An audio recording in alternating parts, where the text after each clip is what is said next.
সকাল সকাল উঠে ধনেপাতা একটু বাগানের সবজি তুলতে এসেছি। দেশে আসলে এটাই একটা বেশ সুন্দর লাগে। এটা আমার কাকুদের বাগান, এখানে সবজি চাষ করেছে, গাঁদা ফুল আছে, সামনের দিকটাতে ফুল আছে।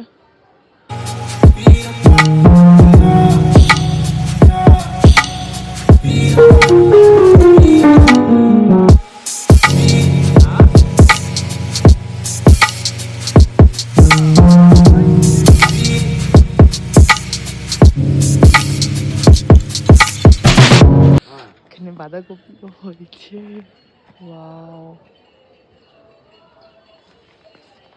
ওলকপি, টমেটো।